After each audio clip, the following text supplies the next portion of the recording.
Dédé àsìkò yìí o láti BGI TV bàbá gbàgede ìmọ̀ TV ìròyìn àgbáyé ló ń dé sétí gbọ̀nyín tó sì ń dé sójú amóhùnmáwòrán yín.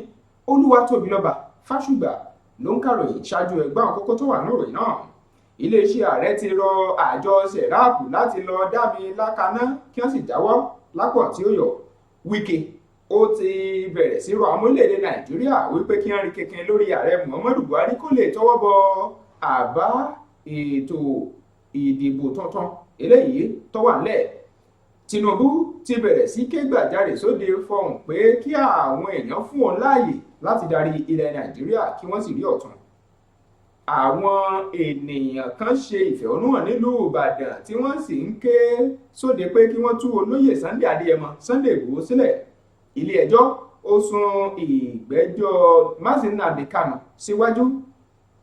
Àwọn alákatakítí ISWAP wọ́n jí àwọn 15 kan gbé o tí wọ́n sì wọ́n wọ inú igbó Sambisa lọ. Èyí àtàwọn míì lẹ́ẹ̀ máa gbọ́ nínú ìròyìn àgbáyé fún ti dédé àsìkò yìí. Ìròyìn ọ̀hún rèé lẹ́kùnrẹ́rẹ́. Iléeṣẹ́ ààrẹ orílẹ̀-èdè Nàìjíríà ni wọ́n ti bẹ̀rẹ̀ sí ké sí àjọ alákòyawọ́ ti sẹ̀ráàpù láti lọ jáwọ́ lápọ̀n tí ó yọ kí wọ́n sì lọ dámi lákaná lórí bí ó ṣe ń pe ìjọba ilẹ̀ Nàìjíríà lẹ́jọ́ àti ọ̀nà tí ó ń gbà á mú nǹkan léyìí tí iléeṣẹ́ ààrẹ ló ti ń fojú kò tọ́ wò ó tí ó sì ń kà á kún pé ń ṣe ni ó ń ṣe agbódegbà fáwọn kan tàbí kó jẹ́ pé àwọn kan ń fi owó lọ̀ tó sì wá ń fi torí owó fojú ìjọba gbolẹ̀. Olùdámọ̀ràn pàtàkì sí ààrẹ lẹ́ka ìròyìn àti ìpolongo Garba Shehu ló fi eléyìí léde níbẹ̀ ló ti ṣàlàyé lọ́kùnrin kínníwín wípé àjọ sẹ̀ráàpù òun ló jẹ́ pé ó wá ń dún mọ̀wúrú léraléra sí ìjọba orílẹ̀-èdè Nàìjíríà tó sì wá ń ké pé kó lọ tètè jáwọ́ lápọ̀n tí ó yọ. Ẹ̀wẹ̀, gómìnà ìpínlẹ̀ Rivers Nyesom Wike ni ó ti rọ àwọn ọmọ orílẹ̀-èdè Nàìjíríà àti àwọn oníròyìn láti túbọ̀ máa rin kẹ̀kẹ́ mọ́ ààrẹ Muhammadu Buhari tó jẹ́ ajagun fẹ̀yìntì kó lè tètè tíwọ́ bọ ètò kan eléyìí tó jẹ́ àbádòfin tí ó mú ìlànà ètò ìdìbò ọ̀tun míì tó wà lórílẹ̀-èdè Nàìjíríà. Gómìnà ń ṣàlàyé bó ti ṣe pàtàkì tó kí iléeṣẹ́ ìròyìn gbogbo máa bẹ̀rẹ̀ sí rin kẹ̀kẹ́ lé ààrẹ Muhammadu Buhari tó fi mọ́ àwọn orílẹ̀-èdè Nàìjíríà kí ààrẹ Muhammadu Buhari lè tètè buwọ́lu ìlànà kan eléyìí tí ó jẹ́ ètò ìdìbò tí wọ́n lè máa gbé sójú òpó ayélujára àti ìlànà lanilọ́yẹ̀ fáwọn aráàlú tí wọ́n fi lè mọ ọ̀tún yàtọ̀ sósì lórí pé kí wọ́n máa gbé èsì ètò ìdìbò sójú òpó ayélujára fáwọn ọmọ orílẹ̀-èdè Nàìjíríà. Gómìnà ọ̀hún ló gbé eléyìí jáde látọwọ́ ẹni tí í ṣe olùdámọ̀ràn rẹ̀ lẹ́ka ìròyìn Kelvin Ebiri. Níbi ẹ̀ ló ti ṣàlàyé ọ̀rọ̀ nínú àtẹ̀jáde tó fi síta fóníròyìn ní Port Harcourt. Ó ṣàlàyé pé ìlànà yìí gan ni ó ṣàǹfààní tó lọ́rìn gbà fún orílẹ̀ Nàìjíríà tí ó sì mú kí ètò òṣèjọba àwarawa kó túbọ̀ padà gbóúnjẹ fẹ́gbẹ́ kó sì gbàwó bọ̀ nílẹ̀ yìí. Aṣíwájú nínú ẹgbẹ́ òṣèlú APC Aṣíwájú Bọ́lá Ahmed Tinubu ló ti bẹ̀rẹ̀ sí fọhùn sóde pé kí àwọn orílẹ̀-èdè Nàìjíríà ó fi ààyè gba òun kóun sì di ẹni tí yóò láǹfààní láti túbọ̀ mú àwọn ohun ọ̀tun míì jáde nílẹ̀ yìí. Ó ṣàlàyé síwájú sí i wípé lóòótọ́ làwọn ọmọ orílẹ̀-èdè Nàìjíríà ti ń fojú ba pọ̀npọ́nàyànjà àti ìnira tó kọjá bẹ́ẹ̀ àmọ́ kí wọ́n fún wọn láàyè láti lè rí dájú pé àwọn àtúnṣe tọ́lọ́rìn gbà ó bẹ̀rẹ̀ sí ní farahàn lórílẹ̀-èdè Nàìjíríà pẹ̀lú ìpinnu tó gáyàtà. Bẹ́ẹ̀ bá gbàgbé èèkàn yìí ló ti kọ́kọ́ lọ ṣe àbẹ̀wò sí èèkàn kùgbùmí kan tó pẹ̀lú Alhaji Kóyà Kasai léyìí tí ìyẹn sì fọhùn sóde pé Aṣíwájú Bọ́lá Ahmed Tinubu wá sọ́dọ̀ òun tó sì wá sọ fún òun nípa ipò tó ń lépa lọ́kàn rẹ̀ àti àtìlẹ́yìn tó gangan tó ń béèrè fún kọ́wọ́ rẹ̀ kó lè ṣe bẹ́ẹ̀ kó lè bá. Bẹ́ẹ̀ bá gbàgbé ọ̀pọ̀ àwọn èèyàn tẹ́lẹ̀ ni wọ́n ti ń rò pé Bọ́lá Ahmed Tinubu ni ó ní lọ́kàn láti díje dupò sípò ààrẹ lọ́dún 2023. Lọ́wọ́ kan náà ẹ̀wẹ̀, ẹgbẹ́ Àgbẹ̀kọ̀yà tí wọ́n pè ní Àgbẹ̀kọ̀yà Solidarity Movement of Nigeria ni wọ́n ti ṣetán tí wọ́n sì bọ́ sójú òpópónà nílùú Ìbàdàn tí í ṣe olú ìpínlẹ̀ Ọ̀yọ́ níbi tí wọ́n ti bẹ̀rẹ̀ sí ké gbàjarè sóde pé kí wọ́n tú olóyè Sunday Adéyẹmọ tí gbogbo èèyàn mọ̀ sí Sunday Ìgbòho sílẹ̀ tó jẹ́ ajìjàǹgbara fún ìdásílẹ̀ ìlú olómìnira ti Yorùbá Nation. àwọn olùfẹ̀hónúhàn náà ni wọ́n bẹ̀rẹ̀ ìfẹ̀hónúhàn náà láti Mapo Hall eléyìí tí ń bẹ nílùú Ìbàdàn tí wọ́n sì gbé oríṣiríṣi àpilẹ̀kọ dání léyìí tí wọ́n fi ń kọ oríṣiríṣi nǹkan tó dá lórí wípé ẹ tú olóyè Sunday Igboho sílẹ̀.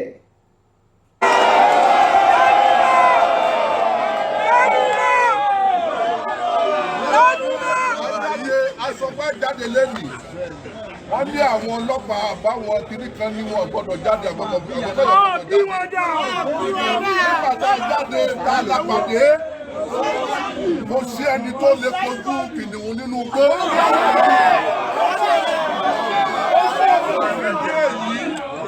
Àgbẹ̀kọ̀yà ń fi àsìkò yìí yàtọ̀ sí lẹ́tà tá a fún àwọn kábíyèsí wa a sọ fún wọn pé constitution yẹn ẹnìkan ò lè máa yẹn nìkan jẹ àwa la kàwé jù ní Nàìjíríà Haúsá kan wà lè máa jọ ìdálé wa lórí lójoojúmọ́ lọ ká dákẹ́ constitution wa tí wọn bá lè tẹ́gbọ̀n wọn lé lọ 1960 láti gbọ́ bàbá owó lọ́wọ́ kí wọ́n jẹ́ ká jókòó ká ṣe constitution míì láì ṣe bẹ́ẹ̀ kò ní í sípò 2023 o.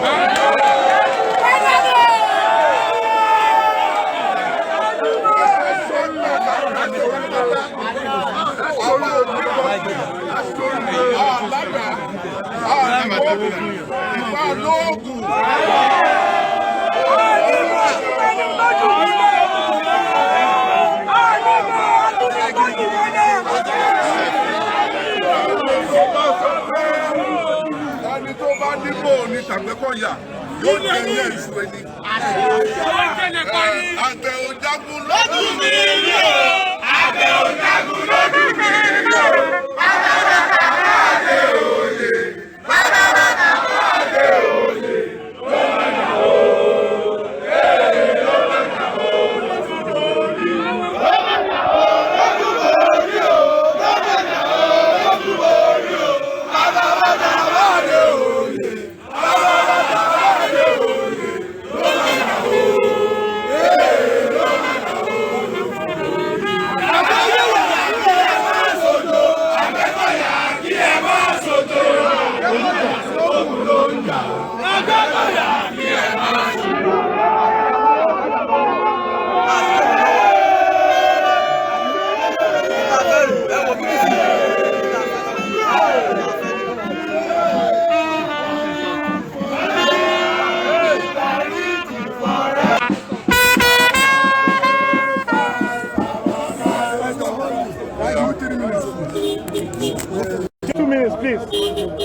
Ní apẹ̀ ẹ̀kọ́ àṣàlàyé ohun tá à ń ṣe lónìí àti ohun tá à ń ṣe lénìí tá a torí ẹ̀ dálé lórí ni pé kí ìjọba àpapọ̀ ìjọba Nàìjíríà kó lọ bá ìjọba Bẹ̀nẹ̀ àti ìjọba Bẹ̀nẹ̀ àti Nàìjíríà kan fọjú oríkoríkọ̀ kí wọ́n fi Sunday Igboho sílẹ̀. Sunday Igboho kì í ṣe kírímínà.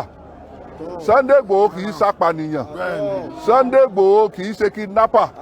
Sunday Igboho ó ń gbìjà aráàlú ni nítorí pé insecurity yìí ó ti pọ̀ jù kò sábò tó péye ní Nàìjíríà. Ohun tí Sunday Igboho ṣe nìyẹn kì wá ṣe pé ó ti wá di ọ̀daràn. Ìkíní ìkejì fuel price yẹn nípa epo rọ̀bì tá a lò kí wọ́n má try láti increase ẹ̀. Kí wọ́n má try láti increase ẹ̀.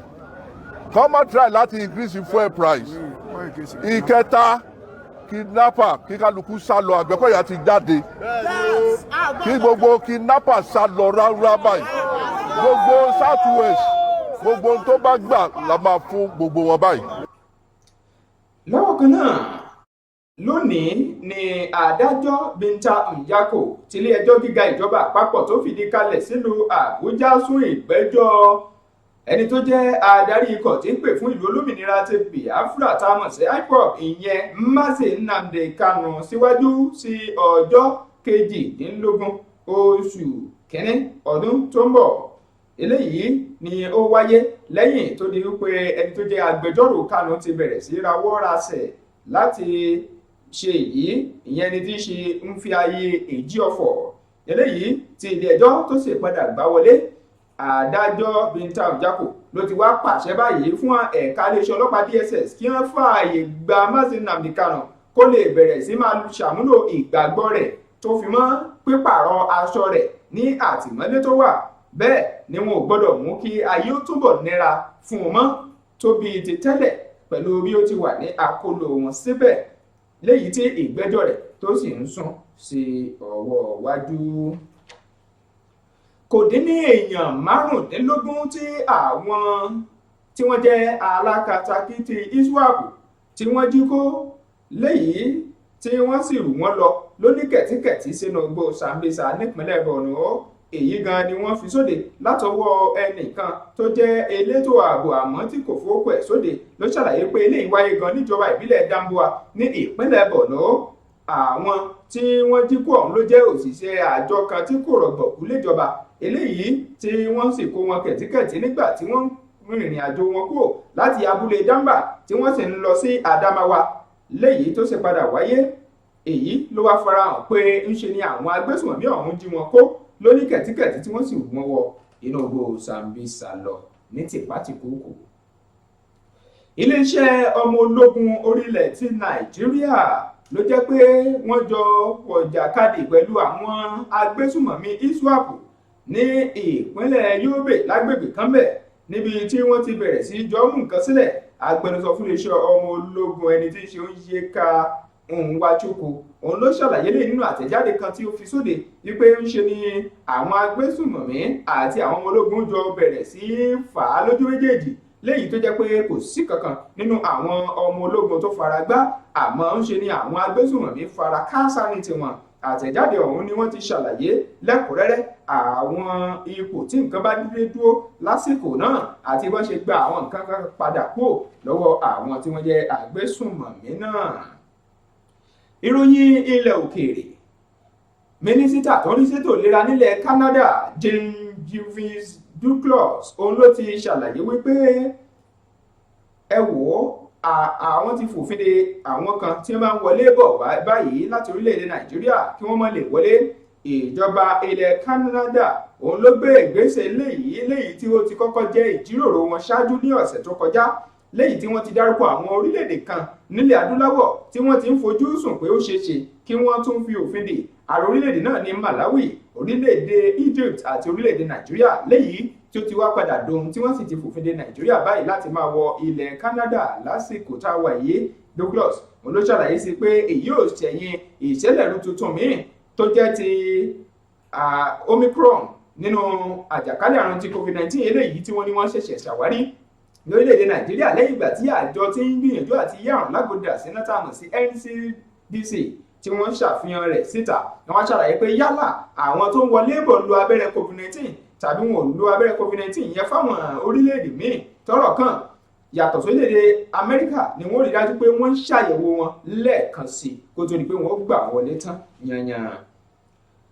Ilẹ̀ Saudi Arabia àmọ́ ti ṣe tán láti rí i dájú pé wọ́n ṣe ayẹyẹ ọdún Kérésìmesì lọ́dọ̀ tiwọn náà, léyìí tó jẹ́ ara ìgbàgbọ́ àwọn ẹlẹ́sìn Kìrìsìtẹ́nì nílẹ̀ Mùsùlùmí tó jẹ́ Saudi Arabia.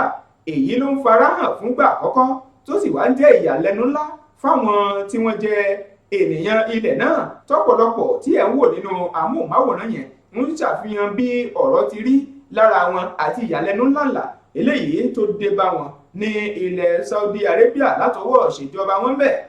Wọ́n rí ìgbésẹ̀ yìí gẹ́gẹ́ bí àmì tuntun nílẹ̀ Saudi Arabia eléyìí tó ń túmọ̀ sí wípé àwọn kan tó jẹ́ pé wọ́n á máa rìnrìn àjò tẹ́lẹ̀ láti lọ ṣe ọdún fún ti Kérésì ló ti wá rí báyìí gẹ́gẹ́ bí àǹfààní ńlá. Oríṣiríṣi àwọn ilé ìtajà ni wọ́n ti wá padà sí ní Riyadh tó jẹ́ olú ilẹ̀ Saudi báyìí tó jẹ́ pé wọ́n ti ń ta oríṣiríṣi àwọn ohun ẹ̀yẹ fún ti ọdún Kérésìmesì. Lọ́wọ́ kan náà lágbọ́n ti eré ìdárayá, Emmanuel Dennis ni ó ti ṣàlàyé bínú òun ò ti dùn pẹ̀lú bí ikọ̀ Watford ṣe fìdí rẹmi sí ọwọ́ ìgbẹ́gbẹ́ agbábọ́ọ̀lù Chelsea pẹ̀lú àmì ayò 2-1 nínú ìdíje tó wáyé kọjá lálẹ́ àná. Eléyìí ni wọ́n ṣàfihàn rẹ̀ sóde wípé ó jẹ́ ohun tí ó dùn òun jọjọ àti bí mùsèmúsè ò ṣe dá múṣemúṣe tó sì jẹ́ pé ibi wọn fojú sí ọ̀nà gbábẹ̀. Emmanuel Dennis òun ló sọ bínú òun ti bàjẹ́ tó lórí eléyìí. lágbọn eré ìdárayá bákan náà ikọ̀ ẹgbẹ́ agbábọ́ọ̀lù Crystal Palace, Brentford àti Watford náà ń fojú sóde láti tètè rí i dájú pé Joe Aribo wọ́n rà á wọnú ikọ̀ ẹgbẹ́ agbábọ́ọ̀lù wọn. Àwọn orílẹ̀-èdè yìí ni wọ́n ti darapọ̀ máwọn orílẹ̀-èdè míì tí wọ́n sì ń wọ ọmọ ọdún márùndínlọ́gbọ̀n tí í ṣe Joe Aribo ọmọ orílẹ̀-èdè Nàìjíríà ní tó tún jẹ́ ọmọ ikọ̀ ẹgbẹ́ agbábọ́ọ̀lù Rangers eléyìí tí wọ́n ń fẹ́ kó wá ṣe bẹ́ẹ̀ darapọ̀ mọ́ ẹgbẹ́ agbábọ́ọ̀lù wọn.